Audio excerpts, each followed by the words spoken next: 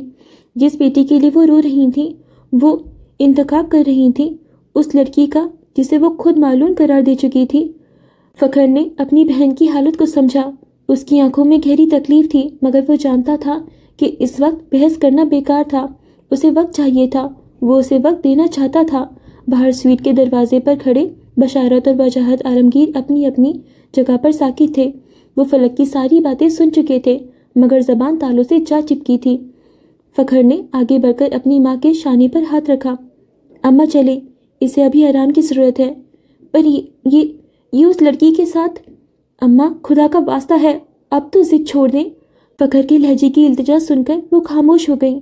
اس نے اپنی ماں کو سہارا دیا اور انہیں باہر لے جانے لگا۔ اماں، جو اب تک دروازے پر ساکت کھڑی تھیں، آگے بڑھیں۔ ان کے چہرے پر گہرا دکھ تھا۔ انہوں نے فلک کے سر پر ہاتھ پھیرا۔ ولی نے فخر کو آنکھوں سے ایک اشارہ کیا۔ فخر سمجھ گیا اور اپنی ماں اور پھوپھی کو لے کر کمرے سے باہر نکل گیا۔ بشارت بھائی اور وجاہت عالمگیر پہلے ہی نکل چکے تھے۔ ولی نے ایک آخری نظر فجر پر ڈالی جو اب بھی فرش پر بیٹھی تھی۔ اس وقت ان دونوں کو اکیلے چھوڑ دینا ہی بہتر تھا۔ سب ٹھیک ہو جائے گا۔ وہ اس کے سر کو ہولے سے سہلاتے خاموشی سے دروازہ بند کر کے باہر نکل گیا۔ دروازہ بند ہونے کی ہلکی سی کلک کی آواز نے جیسے ایک دنیا کو دوسری سے جدا کر دیا۔ اس پرتیش سر سویٹ میں صرف 2 لڑکیاں تھیں، ایک بستر پر، دوسری فرش پر۔ ایک وہ جس نے اطاعت کی قیمت اپنے وجود سے چکائی تھی اور دوسری وہ جس نے بغاوت کی قیمت اپنی روح سے چکائی تھی۔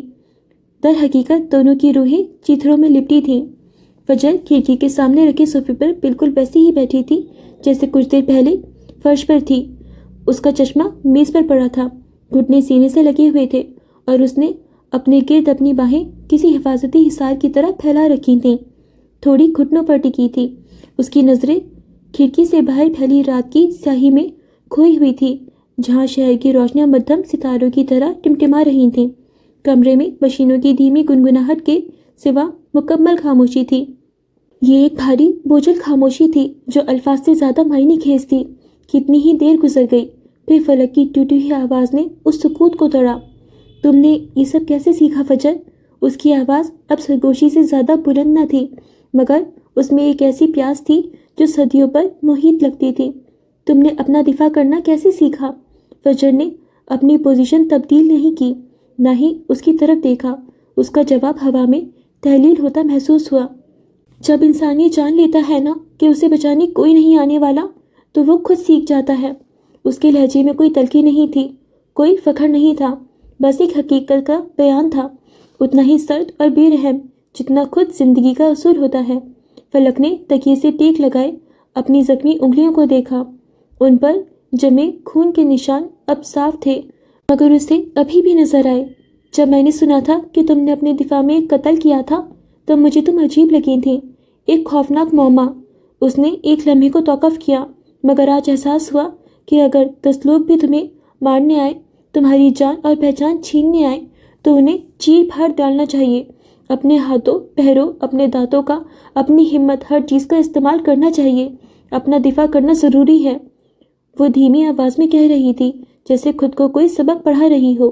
پھر اس نے فجر کو دیکھا جو اسے نہیں دیکھ رہی تھی، وہ کہیں اور الجھی تھی۔ اس کا چہرہ ابھی تک سرد و سپاٹ تھا، نہ دکھ، نہ رنج، نہ خوف۔ لیکن میں اپنے ہاتھوں کا استعمال نہیں کر سکی۔ اس کی آواز میں ایک بھیانک بے بسی تھی۔ مجھے کسی نے سکھایا ہی نہیں تھا۔ یہ جملہ ایک چابی کی طرح تھا جس نے فجر کے ذہن میں قید ماضی کے دروازے پر دستک دی۔ وہ وہیں بیٹھی رہی مگر اس کا وجود حال میں نہیں تھا، وہ ماضی کے ایک تاریک تنگ گلیارے میں جا پہنچی تھی۔ 16 سال کی تھی وہ جب اس کی ماں باپ نے اسے پہلی بار مارنے کی کوشش کی تھی۔ اسے تھوڑا تھوڑا زہر دیا جاتا تھا، اسے بیمار رکھا گیا تھا کہ وہ آہستہ آہستہ مر جائے، مگر وہ بچ گئی۔ ان کے دل نرم پڑ گئے تھے یا اس کی زندگی ابھی باقی تھی؟ تم اتنی مضبوط کیسی بنی فجر؟ وہ واقعی جاننا چاہتی تھی۔ وہ اس کی اذیتوں کی گہرائی سے واقف نہیں تھی، وہ صرف سطح پر نظر آنے والی برف کی چٹان دیکھ رہی تھی۔ اس کے نیچے چھپے آتش فشاں سے بے خبر تھی۔ اس نے کبھی اپنی ذاتی زندگی ڈسکس نہیں کی تھی۔ فجر کی آنکھوں کے سامنے ایک اور منظر ابھرا۔ وہ 17 سال کی تھی، سردیوں کی ایک لمبی رات، گہرے نیند میں تھی جب اسے اپنے چہرے پر ایک شدید دباؤ محسوس ہوا۔ اس کی سانس رک رہی تھی، آنکھیں کھل نہیں رہی تھیں۔ اس کے منہ پر ایک بھاری تکیہ تھا۔ وحشت سے اس کا پورا وجود کانپ رہا تھا۔ وہ مرنا نہیں چاہتی تھی۔ اس نے اپنے ہاتھ پاؤں مارنے شروع کیے، پوری قوت سے خود کو چھڑانے کی کوشش کی۔ اس کے ناخون ابا کی بازوؤں میں گڑ گئے۔ اس کی ٹانگوں نے بستر کو ٹھوکر ماری۔ وہ ایک جنگلی جانور کی طرح لڑ رہی تھی، اپنی زندگی کے لیے، اپنی سانسوں کے لیے۔ اور پھر اچانک وہ دباؤ ہٹ گیا۔ ابا کی ہمت شاید دم توڑ گئی تھی۔ وہ اسے چھوڑ کر کمرے سے باہر نکل گئے۔ وہ وحشت زدہ سی بستر کے دوسرے کنارے پر سمٹ گئی۔ حلق خشک تھا، سانس نہیں آ رہی تھی، مگر وہ رو نہیں پائی۔ اس کے آنسو جم گئے تھے۔ باہر سے آتی آوازیں آج بھی سنائی دے رہی تھیں۔ وہ ہماری بچی ہے، میں اسے مرتا ہوا نہیں دیکھ سکتی۔ یہ اماں کی سسکیوں بھری آواز تھی۔ وہ ہماری بچی نہیں ہے، میں اسے اپنی نہیں مانتا۔ اس کا چہرہ دیکھا ہے تم نے؟ میں یہ سب جانتے ہوئے بھی اسے… یہ ابا کی چیخ تھی، وہی باپ جس کی انگلی پکڑ کر اس نے چلنا سیکھا تھا، اب اس کے وجود سے ہی انکاری تھا۔ وہ اب اسے مارنا چاہتا تھا۔ پچھلے 1 سال سے ابا اماں مزید خوفزدہ رہنے لگے تھے۔ ان 2 حادثوں کے بعد کچھ بھی پہلے جیسا نہیں رہا۔ آہستہ آہستہ وہ ان سے دور ہوتی گئی۔ آہستہ آہستہ ابا اسے مارنے کے لیے مزید سنگی ہوتے گئے۔ اماں ابا چیختے تھے، اس نے چیخنا چلانا سیکھ لیا۔ وہ اسے مارنے کی کوشش کرتے اور اس نے خود کا دفاع کرنا سیکھ لیا۔ زندگی میں کبھی اپنی سالگرہ پر اس نے کیک نہیں کاٹا تھا، اسے کبھی تحفہ نہیں ملا تھا۔ ہر سالگرہ پر اسے بس موت کی کوئی نئی کوشش ملتی تھی۔ وہ ایک جھٹکے سے حال میں واپس آئی۔ اسے ابھی بھی سانس لینے میں دشواری ہو رہی تھی، مگر اس نے اپنے لب نہیں کھولے۔ وہ فلک کو اپنی اذیتوں کی داستان نہیں سنانا چاہتی تھی۔ اس کی تکلیف پہلے ہی بہت زیادہ تھی۔ اسے خاموش دیکھ کر فلک خود ہی بولی، تم نے اپنی پہچان قائم رکھی، اکیلی ہوتے ہوئے بھی کیسے تم اس معاشرے میں سروائیو کر رہی ہو؟ فجر کے ذہن میں ایک چہرہ ابھرا، رئیس اورنگزیب، جس شخص کے اصولوں نے فلک کو یہاں تک پہنچایا تھا۔ اسی نے فجر کو جینے کا ایک اصول سکھایا تھا، جب کوئی تمہاری پہچان چھیننے آئے تو اسے چیر پھاڑ دینا، اپنی شناخت پر کبھی سمجھوتا مت کرنا۔ یہ الفاظ اس نے اپنے اندر کہیں لکھ لیے تھے۔ وہ سروائیور تھی، رو کر، لڑ کر، خوفزدہ ہو کر وہ سروائیو کرتی گئی۔ پھر ارسل برہان کردیزی آیا، جس نے محبت کا دعویٰ کیا، اور پھر اس کے دعوے ریت کی دیوار ثابت ہوئے۔ اس نے اس کے کردار کو مسخ کرنا چاہا۔ محبت کرنے والے یوں بھی کرتے ہیں۔ لوگ اسے قاتل سمجھتے تھے، اسے ڈائن کہتے تھے، اس کے سائے سے بھی بچتے تھے۔ پھر بھی وہ کھڑی رہی، کیونکہ گرنے کا مطلب موت تھا، اور وہ جینا سیکھ چکی تھی، وہ جینا چاہتی تھی۔ فلک کی آواز نے اسے پھر چونکا دیا۔